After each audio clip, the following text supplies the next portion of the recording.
Hi, it's your $2 Tuesday movie critic here today with another movie review. Today I'm going to be reviewing the movie Home. Now this is an animated movie from DreamWorks, and has been out for a while, but I just recently saw it, so I wanted to go ahead and do my review. Home stars O, who is voiced by Jim Parsons, and Tip, or Gratuity Tip Tucci, who is voiced by Rihanna, the singing artist. And both of them did a great job. You know, I know it's an animated series, and you could say the chemistry was there and stuff, because sometimes in these animated series, when the actors are doing the voiceovers, they're not even in the same room with each other. And I don't know the whole backstory behind this movie, so I can't say. But I can say, from what I saw of the movie, the chemistry was there, the sweetness, you know, and how things started out one way and ended up another. So I'm not going to spoil the movie for anyone that hasn't seen it and still wants to go see it with their child or alone, because it's one of those movies. It's for the entire family, and I like that about the movie. Now, it also has some other famous voices in there. Lucy, who is Tip's mom, she's played by Jennifer Lopez, or voiced by Jennifer Lopez. And then Captain Smeck, who is the leader of the Boobs, is voiced by Steve Martin. And he is hilarious in this. You know, everybody does their part to make this movie really, really great. And, you know, it has the part where, you know, the Boobs come onto Earth, rather, and decide that the humans are weak-minded, they cannot make decisions on their own, they need the Boob to lead them. So they put them into these camps where they're kept to be looked after and make sure they don't harm themselves or others, while the Boobs have the rest of the Earth to themselves. And, you know, there are different camps all over the world, and Tip gets separated from her mom, so she's doing her best to try to find her mom. And in doing so, she meets O. And O is such a cute character, because he's just like, when you have those shows, you have the one that doesn't fit in, and that is O. He does not fit in, even though he tries very hard. And you feel like he's such an underdog, because he's trying so hard to fit in with his friends, and they are trying so hard to get rid of him. And you see that, you know, in the movie, and you see why, too, because O is quite accident prone, and he is very smart. He's a very smart boob, but most of the time he does not say or do the right thing. So he decides, since they're on this new planet, that it is a time for a new beginning for him, and he can make a change, and he can get more friends. And so that's what he decides to do. And things just go from bad to worse from there. And he ends up making a huge mistake. That's when he becomes a fugitive on the run. And who should he meet but another fugitive, Tip, who is, you know, not supposed to be out of the camps. Not supposed to be out of the camps, but she is. And so, you know, unbeknownst to Tip, she decides to let, you know, the boob, O, be her guy to help her find her mom. And, you know, they start off just like most of the animated dynamic groups that get together. They do not like each other in the beginning, you know, because she, you know, blames their alien race for taking over Earth and taking her mom from her. And he, of course, does not understand this. He thinks that what his alien race has done is to protect the humans and make Earth a better place, and they have done this. So it's just so crazy, but it is such a cute movie. I recommend it to anybody. This is definitely one of those movies I would buy, because there's so many dynamics to it.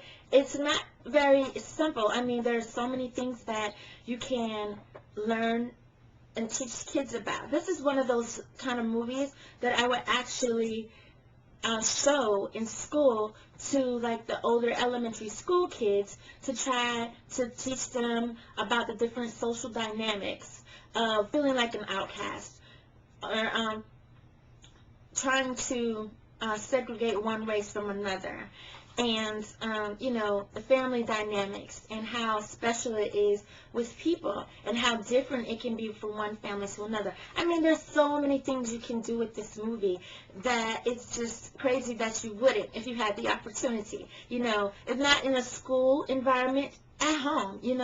It's just one of those movies that I think is a teaching. And plus, what I really, really love about this movie is there are multiple people of different colors that are actually shown. Everybody isn't one race or doesn't look like they're one race, except the human race and the alien race. You have the alien race and the human race, okay? But then on the human side of it, everybody does not look alike.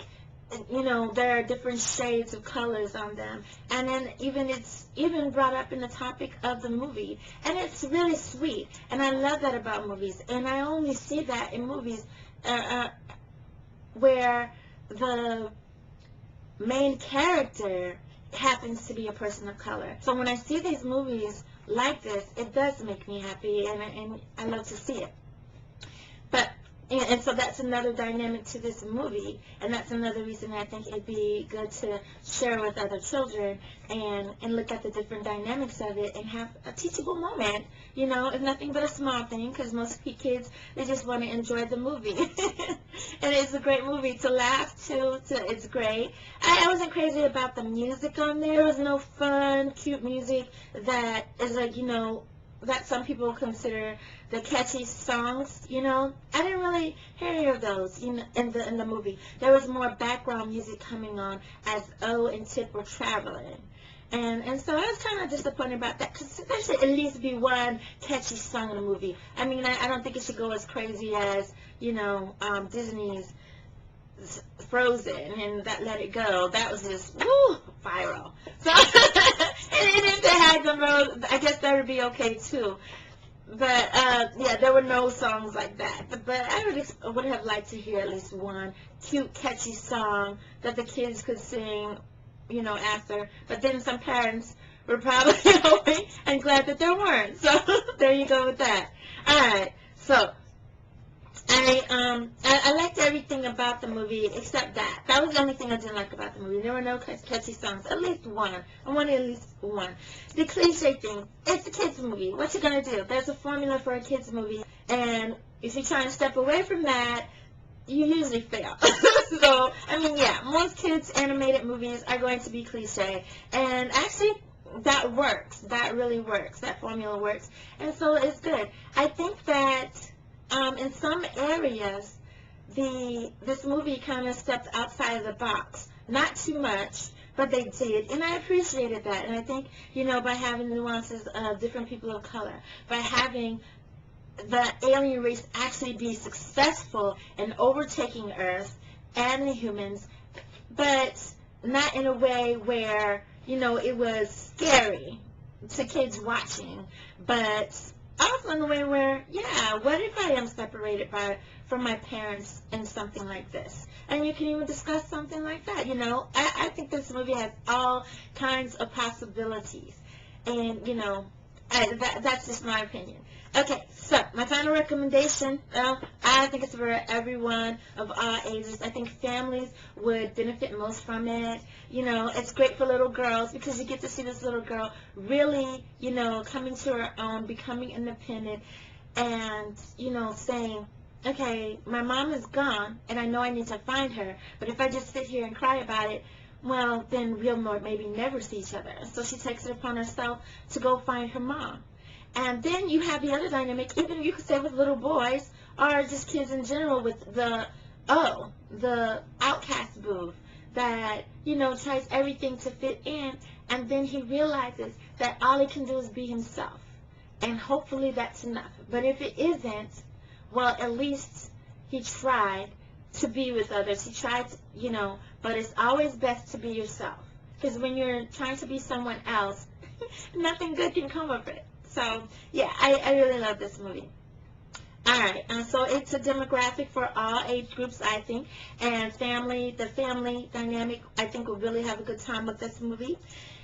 And that's my final recommendation. Now, the two old school movies that I chose, I was gonna go to route just any movie that had the aliens in it with the kids, you know, and of course everyone thinks E.T. because that's my favorite too, I have to admit.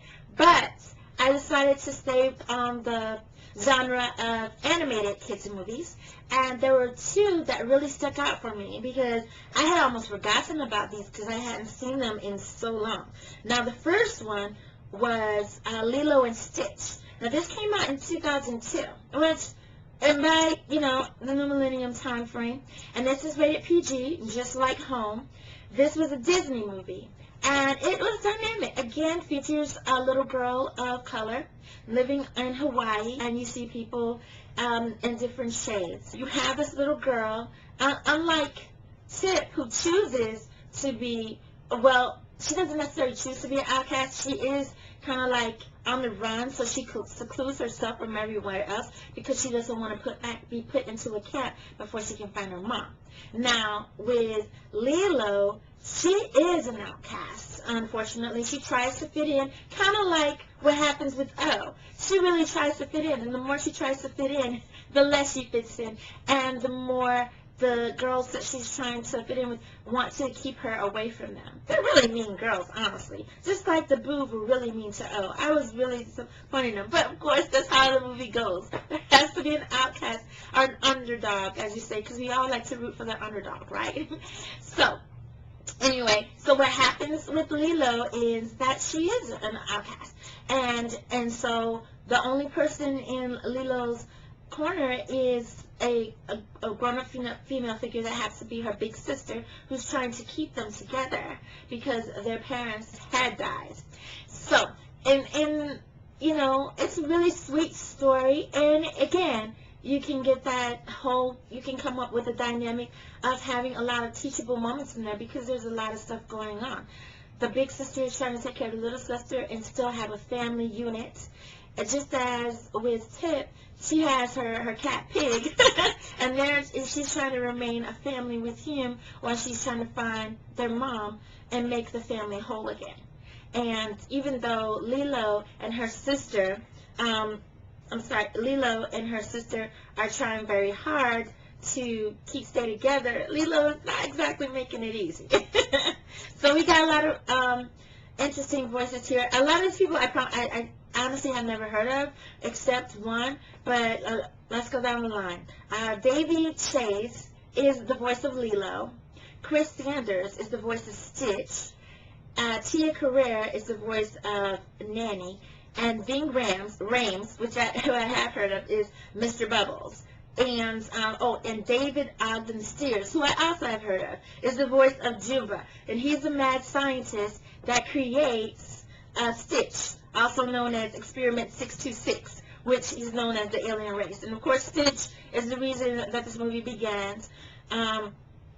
Dr. Jumbo makes this very dangerous experiment come to life in the form of Experiment 626. And the alien commander decides that this experiment cannot be put into any type of open area because he's obviously very dangerous. And he is. You know, it's so funny. They ask him, Experiment 626, what do you have to say for yourself? You know, and he lets off a bunch of expletives in the alien race language, of course, that we don't understand, but we do understand the shock value that it sends to everyone, and that's so funny. But anyway, it's so cute. You know, again, you have that family dynamic.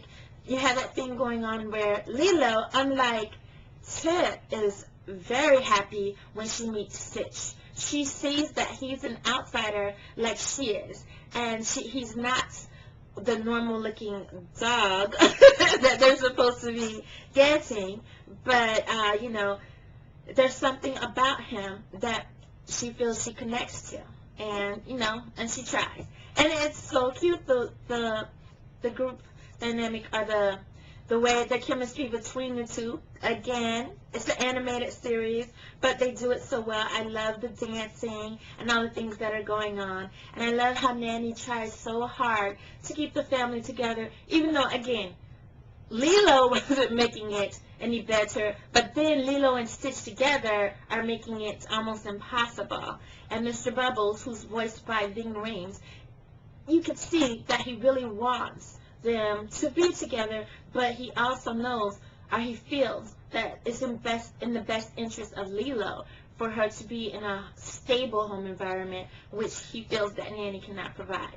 So many dynamics here. It's really good. Also, a movie that has a lot of teachable moments that you can bring to your family and talk about, you know, how families are made of different groups all together, how, you know, there are other cultures out there that we don't know anything about or may not know anything about, and learn some new things about, you know. It's just so many things that you can learn from this movie, and it's so sweet, and just like home. And the dynamic is there where Stitch brings something to that family. Oh my gosh, and the theme, okay, because I wanted to talk about the theme too.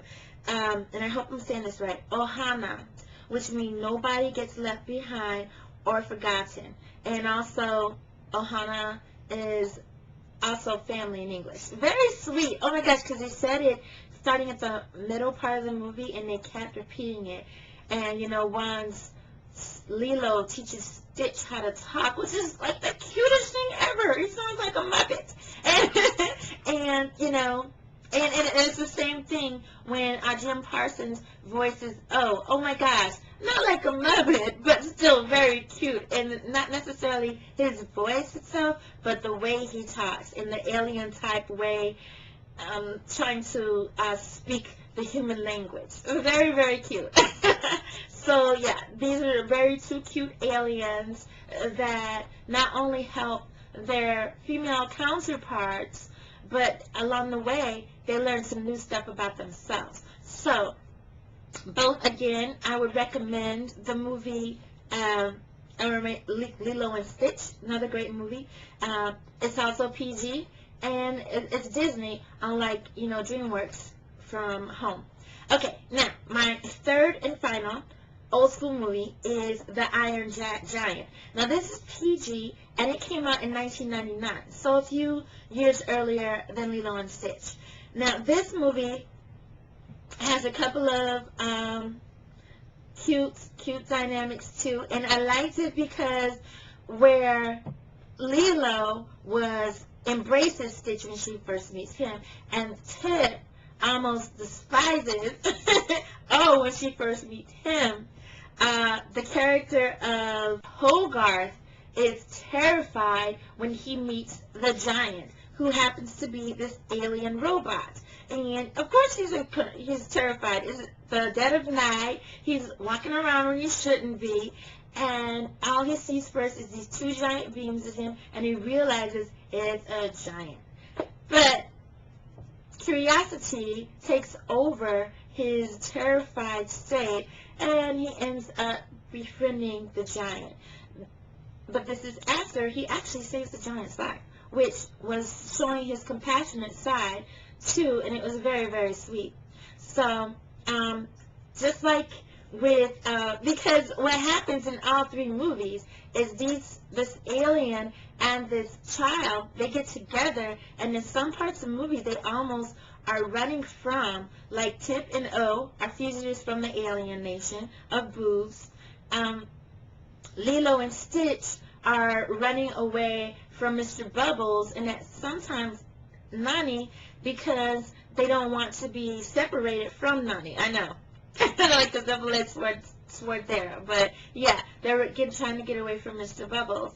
And then in this movie, the Hogarth, the little boy, is trying to keep the giant from being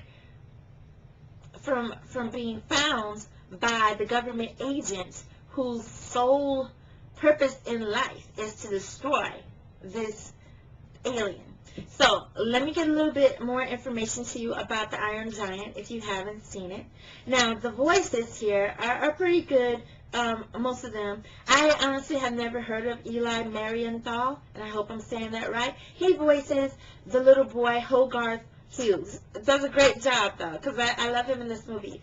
Vin Diesel is the voice of the giant, another great one. Harry Connick Jr. voices Dean McCoppin, who they call the beatnik in the movie. He just owns a junkyard. And he also befriends Hogarth. And then Jennifer Aniston, who is Hogarth's mom, and she voices Annie Hughes in this movie. And, you know, her voice and actually Harry Connick Jr.'s voice are very recognizable in the movie. I didn't know it was Vin Diesel until after I read the notes with the casting list. So, yeah, but this little boy, the thing about him is that once he realizes that the Iron Giant means him no harm, but he could cause him harm, he tries his best to not only befriend him, but teach him that you are what you choose to be. And I thought that was, again, another thing, because this alien from another planet, which in the beginning of the movie, all they show is his spaceship landing on Earth like a huge asteroid in the town. Now, this movie takes place in 1957. And, you know, and it's a small town, and the people have no idea, which is so crazy to me because this is such a small town, and nobody realizes that there's a giant alien until, like, about the middle to latter part of the movie. And the funny part is that at the beginning of the movie, the guy, the fisherman that sees the alien, he tells everybody, and of course nobody believes him. I mean, who's going to believe that a giant came out of the sea and he crashed into him? Nobody. And so they kind of like make fun of him and things like that. Now, the movie, again, it has a huge family dynamic because Hogarth's mom is a single mom trying to raise her son on a waitress's pay. And it has a lot of realistic things in it. Now, this is something also I wanted to mention to parents that I'd never seen in a kids' movie before. And it may be because this is a Universal movie, but it has a bit of cursing in there. And I had never seen that in a kids' movie before. Plus, it's PG. Now, it's not a lot of cursing. For the most part, it's done by Dean the beatnik, and he says H-E double hockey sticks a lot. I mean, the first time I heard it, I thought I misheard what he was saying. But yeah, he was cursing. And he says it a few times. And then the general who comes to the town after he's called by the government agent, who finally convinces them that the Iron Giant is there. He says, you know, dang it, you know, the other version of that. And, you know, that he only says that once, and it's almost not even audible. So that one, yeah. But other than that, there's no curse words. That was it. So, again, just be aware of that. But other than that, this is a really, really sweet movie. And it has, again, a lot of teachable moments for kids. And, yes, everybody in the movie is the same, you know, race. Not just human. But, you know, it's a small town. Everyone is white in the town. But that is not the main thing of that movie. The only reason I point that out is because I know I talked about the other two movies having different people of color in them. But this one does not. Like in this one, there was a little boy who is showing compassion for the alien. And the alien is learning so much from Hogarth. And Hogarth is learning from this alien, too. You know, and oh my gosh, it's such a sweet movie. And, you know, in each one of the movies, there is a sacrifice that is made by someone because they finally understand what love means and what it means to show love, what it means to also be a part of a family and to be a part of someone that cares for them and that they care for. And, oh my gosh, yeah, they all have tearjerkers, just tell you that now, if you haven't seen them, all of them. Yeah, these aliens all made a difference in these kids' lives, just like these kids made a difference in these aliens' lives. And that's another thing, too, to look at. Kids are so important, and sometimes kids get pushed to the side, or they think that they don't matter until they get older. You know, you always hear kids say, I can't wait till I'm a grown-up. And it's just because they feel like that's when people will listen to them. But what they should realize and what the people around them should help them understand is they don't have to be an adult to be heard. They can be heard as kids too, and they can always make a difference no matter how old or young they are. And kids should know that. Yeah, they should. Okay, well, those are my recommendations, and that is my movie critic review for today. I hope you liked it. I really hope you guys go out and see these movies. Well, in the case of Home, go out and see it. In the case of Lilo and Stitch, I actually was able to watch that again on YouTube. And it's a free video on YouTube. There were a couple actually, and they're really good too. They're very, very good visual cinematography. I don't know how they did it, but yeah. And there's one that has Disney in it, and it shows it, but that's a really terrible one. Honestly, yeah. There are a couple of more that are much better. So if you look on YouTube, look for the one that's not Disney, because it's on a pretty small screen. It's not that great. It's kind of irritating. And then as far as the Iron Giant, again, there were a few videos that you can watch free. And the thing with those are, and it kind of ticked me off, at the very end of the movie, it went away. I don't know what happened. It ticked me off. So I was like, what the heck is going on? So I ended up, having to go somewhere else to watch the end of the movie. And there were a few S. Levitt and Cellador, that's Celliodr, that I had to go to actually watch the end of the movie. So I was pretty ticked about that.